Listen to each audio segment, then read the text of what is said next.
betul, pandangan Imam Abdul Hasan Al-Asy'ari itu begitu. Baju, warna baju yang saya pakai sekarang, 1 detik, 2 detik kemudian itu udah beda lagi warnanya.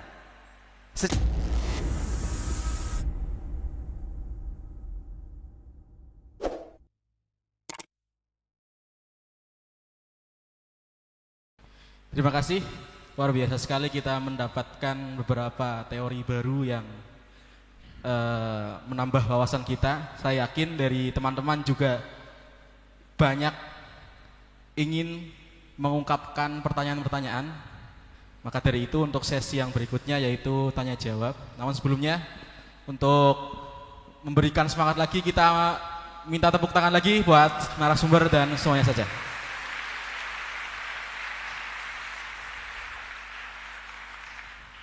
Diminum dulu Ustaz. Iya, minum hilang rasa haus saya kan. Tapi hal hada yu'athir, hal ma yu'athir. Inda Imam Sanusi la yu'athir. La yu'athir. Baik, untuk permulaan kami buka sesi tanya jawab 3 orang dulu mungkin. Ya, dari yang pertama nanti dulu, kemudian dari yang kedua sebelah sana ada enggak? Ya, 3 orang dulu, silakan. Ke mic masing-masing. Silakan ke mic masing-masing dulu.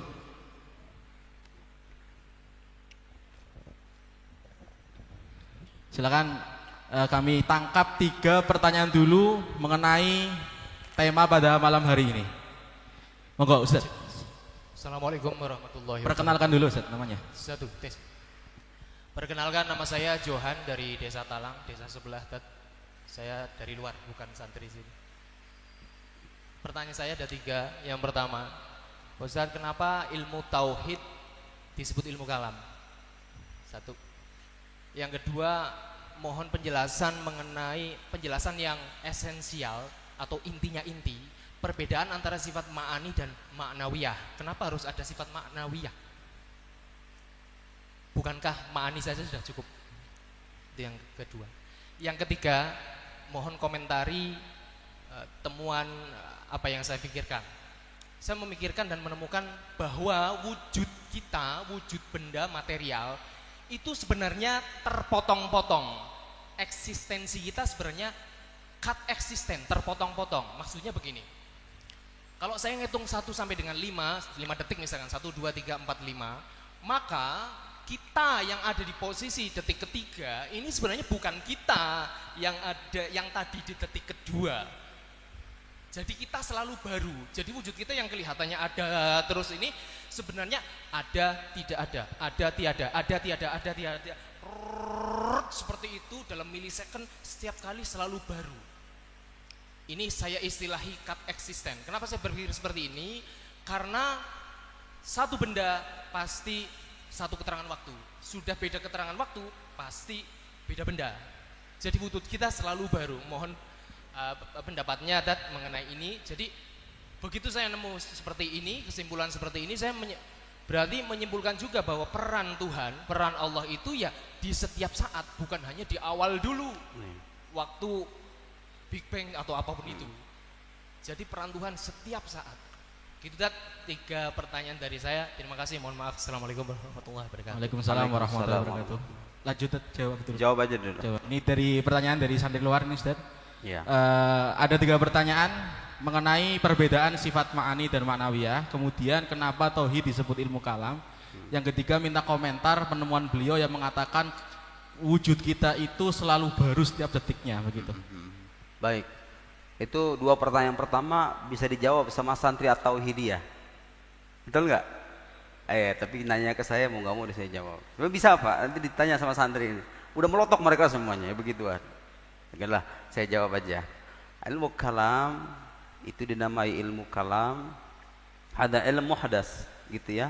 Tasmiyah muhdasah. Penamaan ini baru. Enggak ada di zaman Nabi. Kalau enggak ada di zaman Nabi, kalau orang Wahabi itu begitu logikanya. Enggak ada di zaman Nabi berarti bid'ah gitu. Jadi ilmu kalam dinamai ilmu kalam karena ada banyak jawaban. Salah satu jawaban yang paling populer karena isu yang paling banyak menyedot perdebatan para teolog di masa dulu, di masa formasi ilmu ini, itu seputar kalamullah, seputar kalam Allah. Dan sampai hari ini masih banyak orang salah paham tentang kalamullah ini.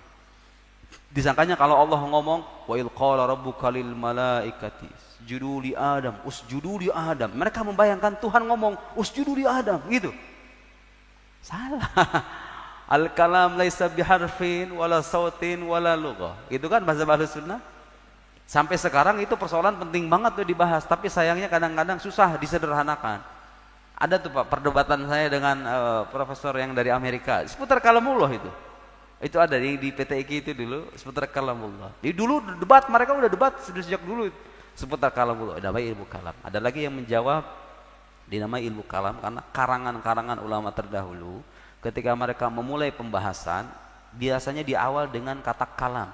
Al-kalamu fil qudrah, al-kalamu fil iradah, al-kalam itu maksudnya esai gitu ya, esai tentang ini, obrolan, pembicaraan seputar kuasa Allah, pembicaraan seputar kehendaknya, pembicaraan seputar ini. Diawali itu kitab-kitab dengan kata kalam. Ada juga yang mengatakan ilmu ini karena kalau dipelajari yu'inul insan ala at-takallum wa iradil hujaj. Ilmu ini kalau dipelajari akan memudahkan orang untuk bicara. Kalam itu kan pembicaraan. Untuk bicara secara mantap dalam mengukuhkan akidah keagamaan. Dan itu fakta. Ilmu ini kalau Anda pelajari secara matang, udah selesai itu. Michael Martin, Dawkins, Sam Harris, Daniel Dennett, siapa lagi? Graham Oppy. Graham Oppy itu yang ateis Australia itu. Saya baca berapa karyanya, udah kelar itu semuanya. Mau bisa jadiin gitu kata orang Mesir. Gak ada yang baru. Semua udah ada jawabannya. Nah, itu maksudnya ya, saya kira. Yang kedua, kenapa harus ada penjelasan sifat ma'nawiyah? Sebetulnya Asy'ariyah Qudama, Asy'ariyah generasi awal, termasuk Imam Abul Hasan Al-Asy'ari, menetapkan 13 sifat. Karena kalau orang sudah menetapkan sifat ma'ani, sudah konsekuensi itu. Konsekuensinya pasti akan menetapkan sifat ma'nawiyah.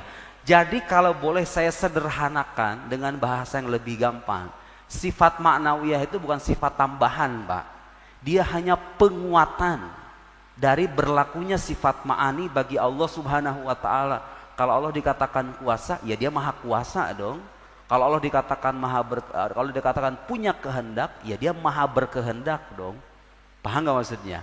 Mu'tazilah dulu, Mu'tazilah hanya percaya Allah qadir, Allah maha kuasa. Ini menafikan sifat zaidah ala dzat.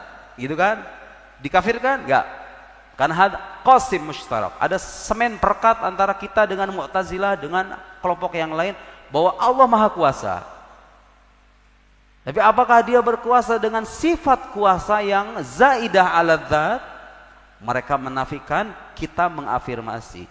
Jadi sifat ma'nawiyah itu bukan sifat mulazimah, ya kan? Dia itu senantiasa menyertai. Karena Allah ini punya sifat kuasa, konsekuensi logisnya dia maha kuasa. Maha kuasa itu qadiran. Paham ya maksudnya? Kenapa harus disebutin? Al-jahl fil aqaid. Jadi sebenarnya ada sifat-sifat yang bisa disortir, ya kan? Seperti sifat apa misalnya? Sifat apa tuh?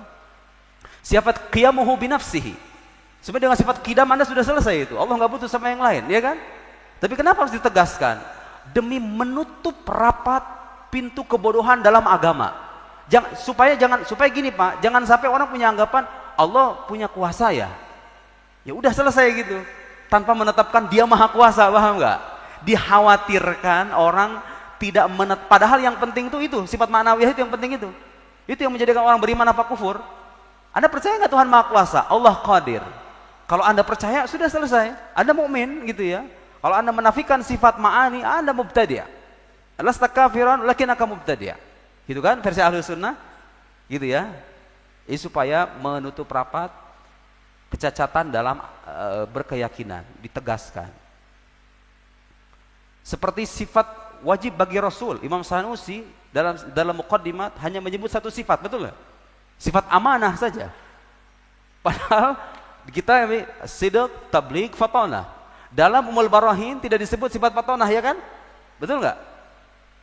Ya, bukan berarti beliau tidak mengakui, tapi penyebutan 3 sifat ini udah mewakili gitu loh. Paham gitu ya? Ya gitu. Fi ijmal fi tafsil. Ada yang barang saya gerobak, ada yang memerinci.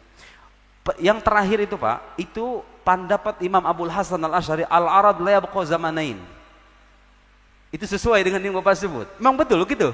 Memang betul. Pandangan Imam Abul Hasan Al-Asy'ari itu begitu.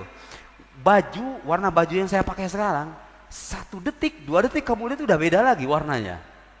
Secara apa namanya? Tentu kalau beliau analisisnya analisis rasional ya. Bukan penemuan-penemuan saintifik. Kalau ada temuan saintifik yang mengatakan demikian, ya itu sesuai dengan apa yang dikatakan oleh imam kita, Imam Abul Hasan Al-Asy'ari. Itu yang dimaksud dengan paham okasionalisme, bahwa Tuhan itu senantiasa berbuat setiap saat. Sekarang warna ini kan, nih baru yang warna biru ini tadinya ada, kemudian tiada, diganti lagi, arad itu terus menerus begitu. Dan kebergantian itu tidak bisa lepas dari kuasa Allah Subhanahu wa taala. Karena itu kuasa Allah itu kullu yaumin huwa fi sya'an. Allah itu fa'al, senantiasa berbuat begitu ya. Jadi begitu, itu yang saya tahu. Saya sudah uraikan itu, uraiannya al-arad la yabqa zamanain di buku Ilmu Makulat. Ilmu Makulat itu ada uraian saya di situ, pendapat ya, Imam Abul Hasan Al-Asy'ari. Dikritik itu sama beberapa orang Wahabi. Saya tahu itu kritikannya. Naqad yani la yuzkar. Kritik yang begitu signifikan. Khalas fi soal akhar. Yang Soal apa? Assalamualaikum warahmatullahi wabarakatuh. Waalaikumsalam. Perkenalkan, nama saya Trisna Maulana Muhammad dari Bojong, Tegal. Yang kami ingin pertanyakan adalah, pertama, tadi menyinggung, mungkin saya paham dari kesimpulannya ada hukum hakikoh, ada hukum dhahiroh. Tadi menggunakan hukum dhahiroh itu dengan syarat. Lah, bagaimanakah perbedaan syarat dengan sabab? Artinya pengucapan yang baik itu untuk menjaga akidah. Seperti contoh seperti ini. Kalau ingin makan, kalau kamu ingin kenyang, maka kamu makan. Lah, ketika makan ini ucapannya apakah dengan syarat apa dengan sabab? Sebab makan kamu akan kenyang. Jadi perbedaan syarat kan, ada masyrut pasti ada syarat, tapi tidak mesti ada syarat ada masyrut. Sehingga yang khawatirnya secara hukum ada kan robtul wujud bil wujud, adanya makan maka mengakibatkan adanya kenyang, adanya api menempel maka akan terjadi adanya terbakar. Sabab akibat. Lah, ucapan untuk menjaga akidah itu dengan pelantara, dengan syarat, apa dengan sabab? Mungkin minta penjelasan seperti itu. Dengan syarat. Yang kedua, kudrot itu ta'aluk pada mungkinat. Ini seputar ini. Yang jadi terngiang dalam pikiran saya, kan alam itu terdiri dari ajrom, benda, dan a'rad, sesuatu yang sifat yang selalu berubah, yang berubah-berubah. Sehingga apakah mungkin itu hanya jirim dan a'rad saja? Apa ada sesuatu yang lain alam tapi bukan jirim dan a'rad? Mungkin seperti itu. Sehingga seperti halnya kayak Imam Asy'ari mengkriteriakan a'rad itu adalah amrun wujudi, sesuatu yang sifat yang derajatnya bisa dilihat. Dan selain Imam Asy'ari, derajat a'rad adalah hal atau dan amrun wujudi. Sehingga apakah simpulan pertanyaan, apakah secara logika kita itu hukumnya Allah membuat alam selain jirim dan a'rad? Jadi mungkinat itu apakah hanya terdiri dari ajrum dan a'rad saja, apa ada sesuatu yang lain? Mungkin seperti itu. Ustaz, langsung. Nah, pertama, mana yang lebih selamat? Sebenarnya begini Pak, kita itu dalam kehidupan sehari-hari menyebut, gara-gara obat ini nih saya sembuh. Ini gara-gara kemarin ini nih saya kemudian begini. Sebenarnya kita kadang-kadang menyebut ini sebabnya kemarin begini. Itu sebenarnya pelafalan-pelafalan yang tergantung maknanya aja sebetulnya. Tidak perlu dimani secara ketat gitu loh. Orang beriman yang ngomong, saya dulu pernah ceramah waktu di sebuah masjid. Kebetulan ada orang Wahabi. Itu saya ngomong begini, Pak, saya diajarkan sama guru saya, kalau pengen hidup sehat itu sesuai dengan sabda Nabi, la na'kul illa idza ju'na wa idza akalna la nashba. Itu kan? Itu habis selesai ceramah saya dibilang begini, Pak. Terus saya cerita tentang guru saya. Saya punya guru, kata saya, kebiasaan makannya kadang-kadang kalau pagi itu cuman sebutir 2 atau 3 butir korma, habis itu dengan bawang putih, karena bawang putih itu punya khasiat medis yang bagus. Bawang putih dipek-pek sama mungkin roti sebiji, roti ish, roti khas Mesir. Kata senior saya begitu, saya ceritain tuh. Lihat Pak, kata saya, ulama-ulama yang paham pesan-pesan kenabian tuh, hatta kehidupan sehari-harinya pun mencerminkan ajaran Nabi. Kalau makan tuh nggak sampai kenyang. Ternyata itu sebab hidup sehat. Saya bilang begitu. Diprotes sama jemaahnya. Terus kalau begitu Anda mengingkari kuasa Tuhan tuh, yang menjadikan dia sehat gitu. Ya enggak gitu loh. Kadang-kadang soal mana yang menjadikan selamat atau tidak itu kan al-ibrah bil ma'ani wal maqasid, mesti bil alfad. Jadi kalaupun saya mengatakan sebab makanan itu tuh saya merasa enak gitu kira-kira ya. Ya sebab bukan dalam arti usul fiqih, dalam arti mayalzamin wujuhil wujur, mayalzamin alamil adam, bukan gitu ya. Tapi itu hanya sebatas pelafalan-pelafalan yang sudah kadung kita normalisasi, bukan dalam arti yang sesungguhnya kan sebetulnya sebab juga kan. Itu katakanlah kalau pengen lebih aman, katakan itu menjadi punya peranan. Punya peranan itu kira-kira. Makna kalau kita katakan ini sebab ini, maksudnya punya peranan. Tapi tidak pasti kan? Ya sudah, kalau tidak pasti ya sudah, akidah kita selamat. Kalau Anda mengatakan enggak, di mana ada makanan pasti ada kenyang, sudah, itu akidah Anda cacat. Kan begitu? Ya kira gitu ya. Kemudian apa lagi tadi? Ajrum a'rad. Aywa, tergantung siapa yang ditanya. Lautas alal falasifa, menanya sama para sifah, fi asya laysat hiya ajram, ay bima'na laysat hiya ajsam wa laysat hiya a'rad. Al-uqul wa hiya qadima indahum menurut para sifah. Wa qad abtalaha al-imam at-Taftazani wal imam al-Jurjani wal imam fulan. Kalau tanya mazhab mutakallimun, la al-mawjud munhasir fil ajram wa al-a'rad wal a'rad mulazimah lil ajram. Terus bagaimana dengan apa namanya makhluk-makhluk yang non indrawi? Jismun aidan, jismun latif. Versi mutakallim, jismun latif. Jadi mazhab mutakallimin itu mengingkari namanya jawahir mujarradah. Jawahir mujarradah. Apa itu jawahir mujarradah? Apa itu uqul? Apa itu akal dalam istilah para filsuf? Sudah saya uraikan di buku ilmu makulat. Ada, serius. Saya lupa halamannya berapa. Ada masalah tentang akal. Bukan akal versi yang kita pahami loh ya. Ketika para filsuf bilang ada namanya akal, itu wujud non materi, apa namanya, dzatan wa fi'lan. Mujarrad, jauhar mujarrad anil maddah dzatan wa fi'lan. Tapi saya kira udah malam begini bahas begituan puyeng, Wak. Udahlah.